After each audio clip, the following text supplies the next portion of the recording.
Hello guys, how are you? Welcome back to your own YouTube channel, IELTS Updates and Recent Exams. For more updates related to our recent IELTS exam writing task topics, listening, reading, practice test on daily basis. Subscribe for more videos for everyday listening practice test. Join today to achieve your dream score. Please hit the like and subscribe button, press the bell icon for the upcoming notifications. Don't forget like, subscribe and share my YouTube channel and my Facebook page, IELTS Updates and Recent Exams. You will hear a woman ordering some goods from a mail order company by telephone. First, you have some time to look at questions 1 to 8.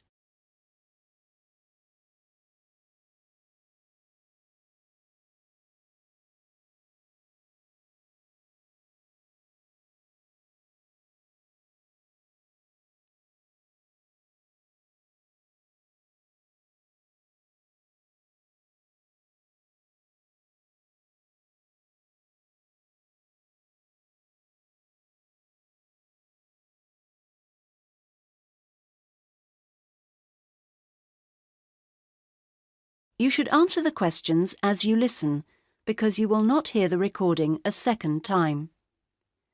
Listen carefully to the first part of the conversation and answer questions 1 to 8. Cosmic Home Delivery. My name is Gary. How may I help you today? Hello, I'd like to place an order. Certainly, madam. I'm afraid our computer system crashed earlier today. I'll have to take the details down on paper and then enter them later when it's been fixed. Is that okay? Yes, of course. So, can I take your name, please? Yes, it's Alexandra Hornby.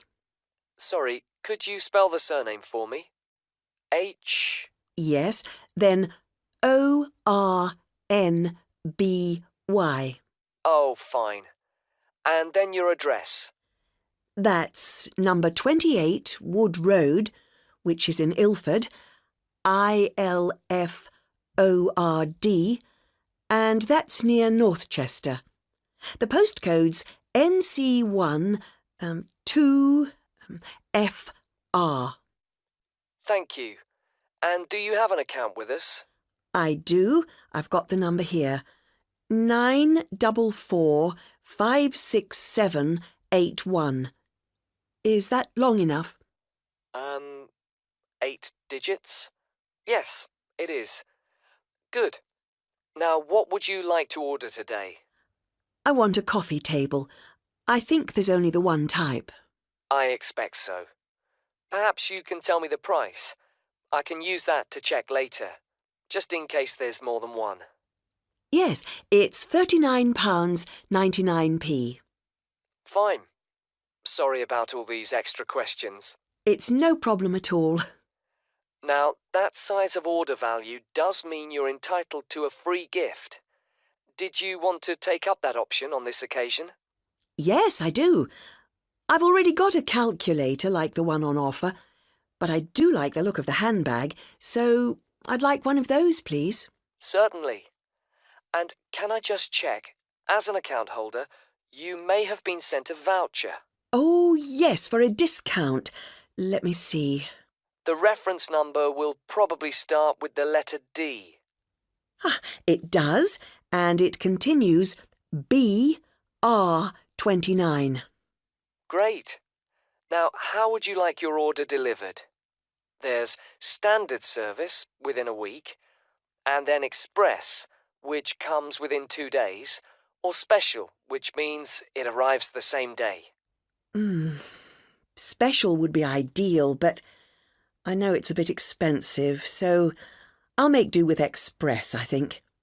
Standard is very slow. It is, to be honest.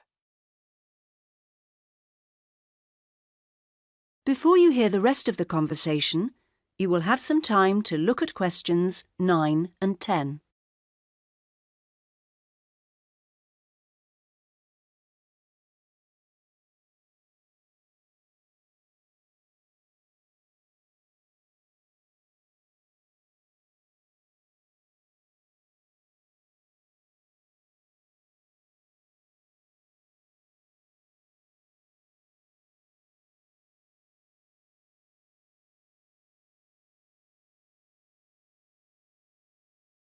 Now listen and answer questions 9 and 10.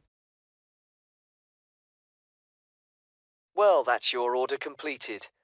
Could I just trouble you for another minute or so to ask you a couple of questions to help us improve our service as much as possible? Yes. Firstly, we do like to try and keep a record of how customers have heard of Cosmic Mail Order. How did you?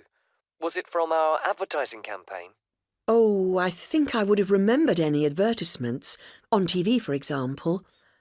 I only read newspapers occasionally, so that would have passed me by. A friend of mine had been using you for years and encouraged me to give it a go, so I looked on the internet to find you to see what was available on the site. That's great, thank you. The second thing is, we're thinking of introducing a number of promotional offers. Oh, yes, I got a little brochure about them with my last order. I've got the list here. So can I ask which ones appeal to you? Well, let's see. There's quite a few things here that don't really apply to me, actually. For example, my mobile phone bills are so low that I hardly notice them. Likewise, they shut down the local cinema. I do enjoy a meal out, though, so that discount could be of interest. And I like to get away at weekends when I can, and some of the places you want to visit are expensive, so it'd be lovely if they became cheaper. As for planes, well, I haven't been abroad for a while now, and in any case, I prefer the train where possible. Fine. Well, thank you very much for your time. Not at all. That is the end of part 1. You now have half a minute to check your answers.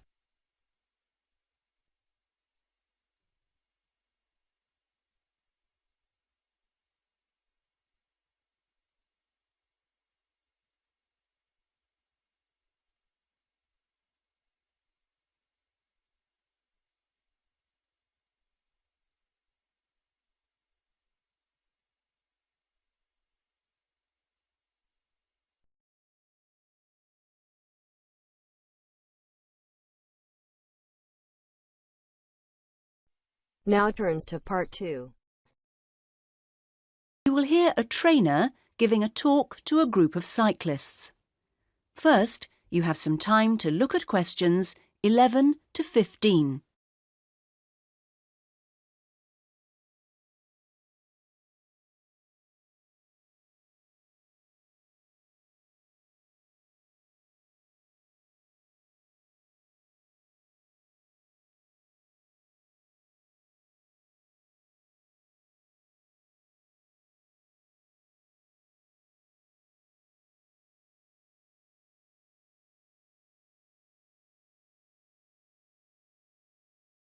Now listen carefully to the first part of the talk and answer questions 11 to 15.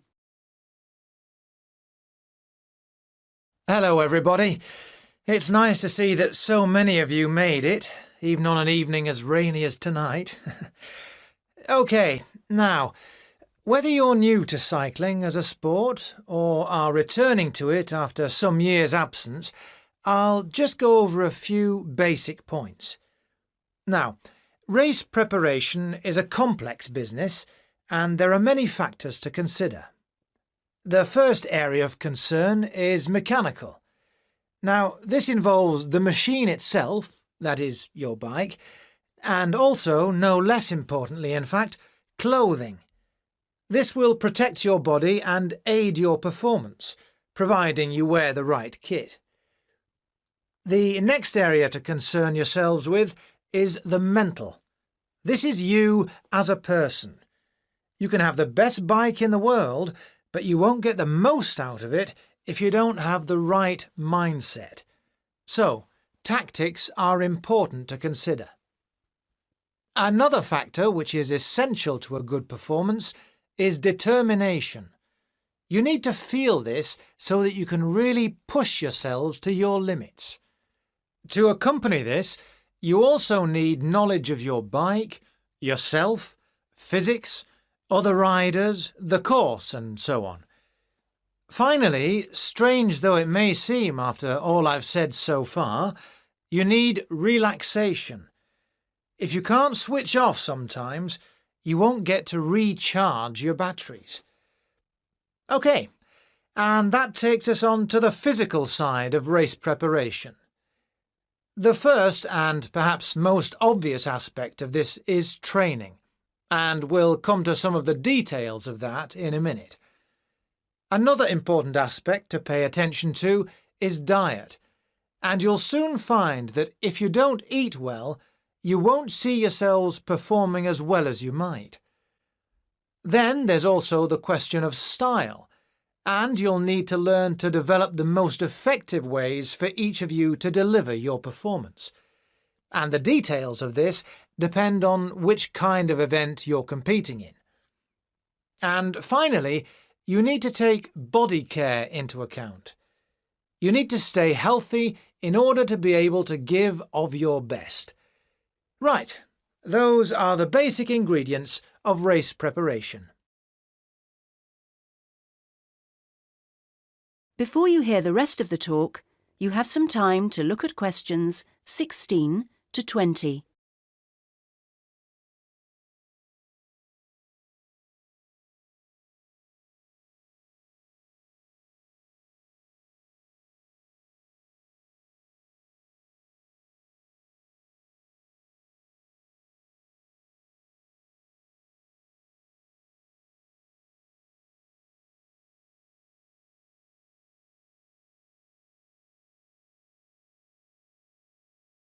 Now listen to the rest of the talk and answer questions 16 to 20.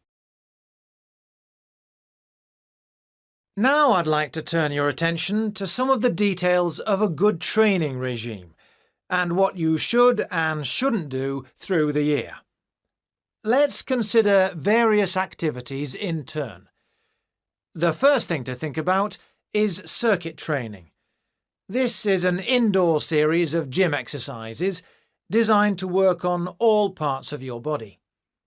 This starts as the racing season closes with the end of summer and continues right through the cold season, and stops you going off the boil when you aren't competing. It's extremely beneficial, although I would stress you do need a qualified gym instructor to tell you how to do it properly. Next, weight training. This is also very good for cyclists, and it tops up the natural strength that cycling produces. Exercises need to be arranged as part of a carefully calculated routine, and this routine needs to be sensibly followed. It's a good idea for continuity to carry on using weights throughout the year, as you can lose strength just as quickly as you can gain it. Something simpler and requiring no equipment is mobility work. While cycling has a great many benefits for the body, it doesn't work every part of it, and indeed keeps some parts locked in pretty much the same position. So exercises that involve twisting and turning and generally promoting flexibility are advisable before the start of each race throughout the summer season. Another important activity is pleasure riding. Perhaps this doesn't sound so important to you, but you don't race all year, and when you do race, it's pretty hard riding. So you can sometimes forget that cycling is actually basically a fun thing to do. So, when you hang up your racing bike at the end of the summer, get out another bike and go for some gentler, enjoyable rides during the winter. Weather permitting, of course. And finally, running. This is, of course, another sport in its own right, and for this reason some cyclists are rather sniffy about it. However, it is good exercise and maintains aerobic fitness very effectively. But it is rather hard on the knees, and in different ways from cycling, so you're best advised to keep your running to out of the racing season and wrap up well against the cold when you do go. So, now I'd like to say a little bit about... That is the end of part 2. You now have half a minute to check your answers.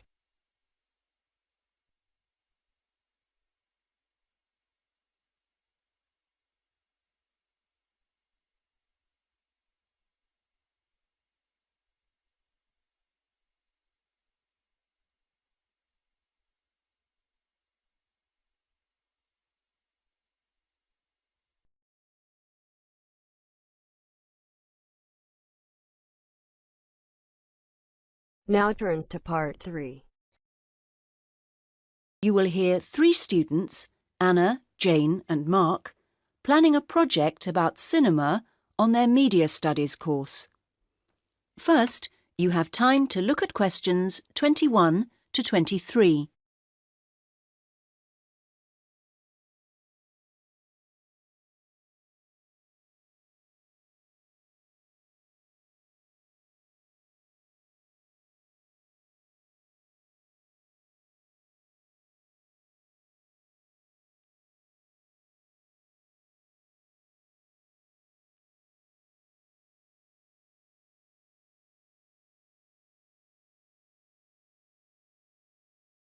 Now listen to the first part of the conversation and answer questions 21 to 23. So, Jane, Mark, we need to press on with the assignment. Yes, we do, Anna. And we need to begin by going to the best sources of information. Right. Now, we're looking into how films get altered sometimes if they're not going to do very well. We need to know quite detailed things. So, ordinary magazines, leisure interest ones, may lack the detail we're after. Specialist magazines, on the other hand, will probably be helpful. I think that's true. OK, so we'll root out some of those. And what else? There ought to be stuff available online. But we'll have to be selective. Sure, not general cinema websites, you mean? I think it'd be useful to go onto studio websites. Then we'd get pretty specific information. Even if it might be a bit biased. Yes, OK. Anything else? I think we also need to think about the point of consumption, so perhaps reviews would be good to look through. OK, though we'll get most by looking at local reviews, I think. I agree. Good. Now you have time to look at questions 24 and 25.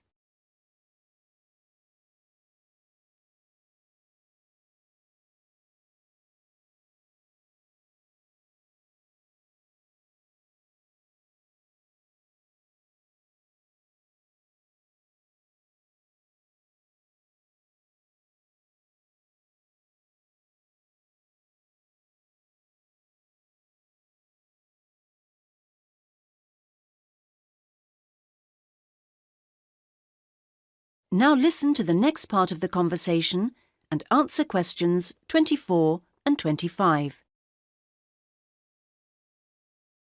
So far, so good. Now we'll gather all that together. We can take one source each, and then... I don't know. About what, Jane? I mean, OK, so we get all this stuff, probably loads of it, but do we know how to assess the usefulness of it? I know it'll all be factual and so true in that sense, but we need to know what it can really tell us. Perhaps we should cross that bridge when we come to it. Mark? Yes, though I think Jane's got a point. But the problem for me is the context we're working in. We've got the assignment instructions and, in a sense, it's all very straightforward. We know which parts are worth how many marks and so forth. But the focus seems to be heavily on the objective and quantitative side of things, whereas I would be hoping to be asked for more interpretative work. And there would have to be time to do that within the framework we've been given. Well, again, I think we should just see how we go with it. Now you have time to look at questions 26 to 30.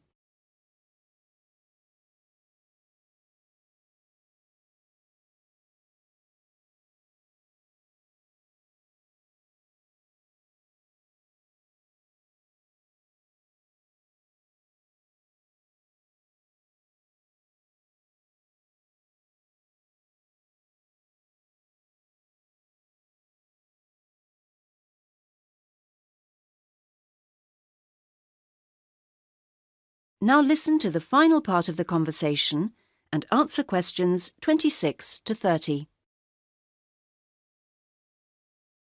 Should we check that we're clear on just how films are altered? Good idea. We'll list the various cures that filmmakers use when a film looks like it might be going to fail. The first one is called Tweak Every Joke. Sometimes they change lots of the jokes after showing the first version to a test audience.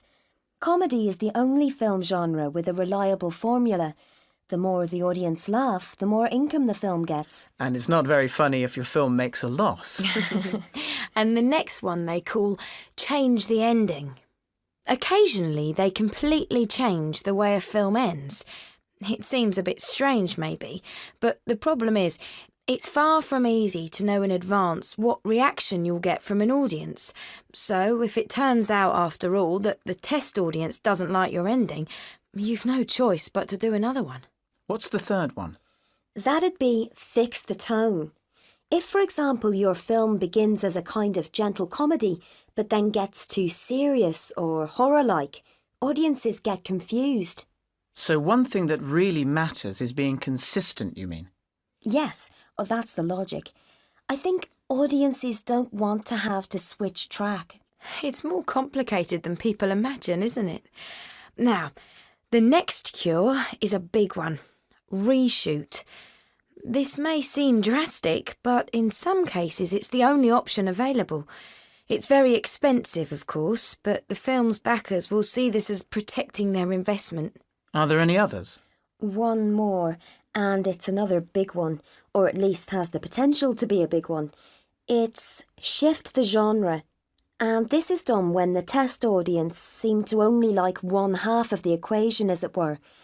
Maybe you made a musical, but they only like your comedy storyline, not the songs. So you do it all again, without the songs. It could broaden the film's appeal, get a wider audience. It's weird to think how much extra work has gone into some films, isn't it? That is the end of part 3. You now have half a minute to check your answers.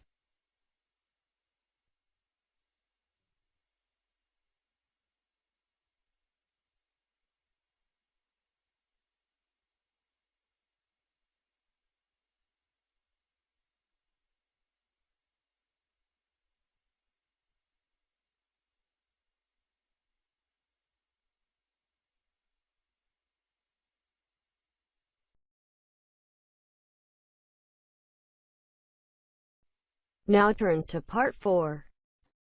You will hear a talk about the history of the Mediterranean Sea. First, you have time to look at questions 31 to 40.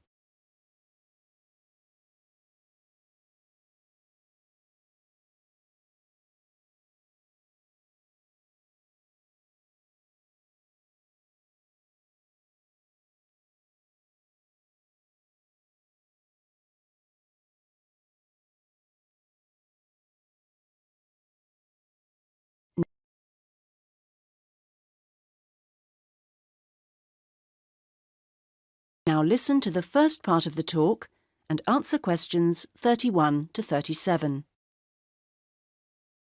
Now, in looking at the history of anywhere, we need to accompany our discussion of the facts with some consideration of what facts mean, or which facts have meaning. But more of that later. Let's start with looking at one very important period of the history of the Mediterranean, the period of Roman influence. This was born out of the death of Alexander the Great. His grip on the area went, and what directly ensued was a period of intense conflict which focused on the eastern Mediterranean, as opponents sought to gain control of that area. Rome began to emerge from this as a potential dominant force, but obstacles such as a lack of overall planning, and in particular the ever-present menace of piracy, lay in the way of success. Gradually, the Romans improved the power of their ships and fighting equipment. They also formed a series of alliances, which effectively reduced the size and number of enemies, and a key measure they took was creating an office of government specifically charged with repairing their fleets. However many ships they and their enemies had, Rome from now on would have the highest proportion out, patrolling and fighting. There were, of course, no engines in ships in those days, And another aspect in the battle for supremacy was speed through human effort. Rivals built ships with ever-increasing numbers of oars, but what really mattered was the amount of human pulling strength attached to each one, and the Romans, benefiting from their great population of slaves, was able to have every oar pulling faster and harder than anyone else's. Eventually, Rome's dominance was more or less complete. Their possession of the sea became their enjoyment of the sea. Their name for the Mediterranean translates as our sea, and that's how they saw it. The shores were of course by now very well fortified, but now the Romans began also to demonstrate their comfort in power and put up a great many large houses, visible far out to sea. Wealthy merchants and retired generals lived in leisure in these temples to their own prosperity. The maritime security of the Mediterranean and the immense availability of trading destinations meant that all sorts of suppliers and craft producers clustered round any reachable section of the sea's edge. Some of these settlements were small, while others were large, producing salt fish in Italy, for example, or the fish sauce that was sent to every corner of the empire from Spain. With dominance of the seaways established, the primary purpose of ships evolved from fighting other ships to transporting goods. Economics generated a drive to carry as much as possible on each trip, and as ships were built for carrying loads such as wine or stone exclusively, these types of specialised vessels led to greater cost-effectiveness. And so things continued for many years.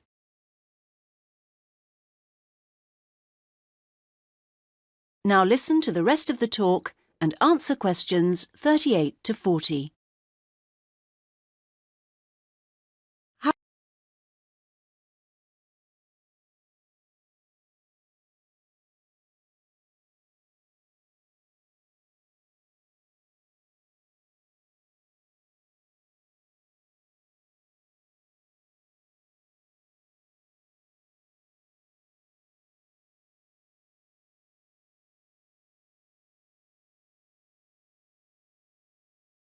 Now listen to the final part of the conversation and answer questions. However, I referred before to the question of needing to consider how to approach history. Assumptions about what history is are as varied as the historians who have made the Mediterranean the subject of their studies. 3 key historians have moulded in different ways our approaches to understanding the Mediterranean's past: Michel Ballard, Fernand Braudel and Nicholas Horden. The first of these, Ballard, felt strongly that an approach based on examining countries around the Mediterranean as if they shaped its history was inadequate. More was to be learned, he argued, by treating the Mediterranean as one of a number of seas, such as the Black Sea and the Atlantic Ocean, and thus integrated into trading routes that stretched from Madeira to Krakow. Our second historian, Fernand Braudel, took a rather different, though related, tack.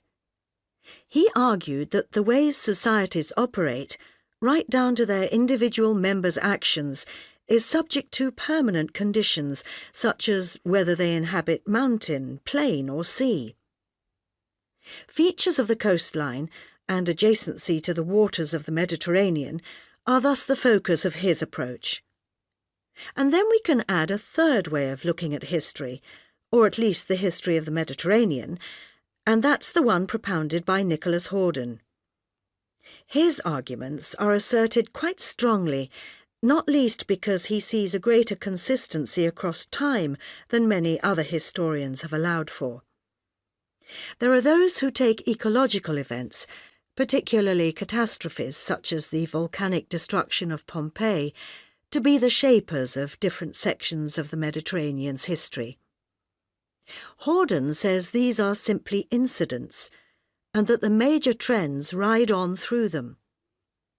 For him, while there may be cultural mutations and fashions in types of consumer goods, what matters is the system of trading goods that satisfy primary needs, such as grain, oil, metals and timber. So, for us, out of this complex of views, our job is to seek a synthesis and form a sophisticated approach, not just to the Mediterranean, but to any time or region in history. That is the end of part 4. You now have half a minute to check your answers.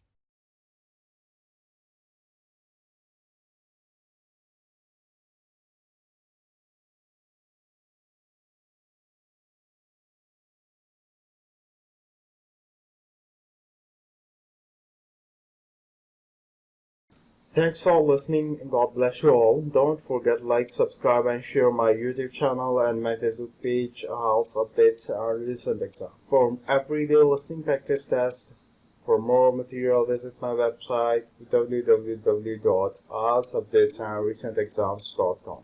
The link is also given below in the description. Please write your score below the comment section. And please like and subscribe my channel for more IELTS listening practice tests on daily basis.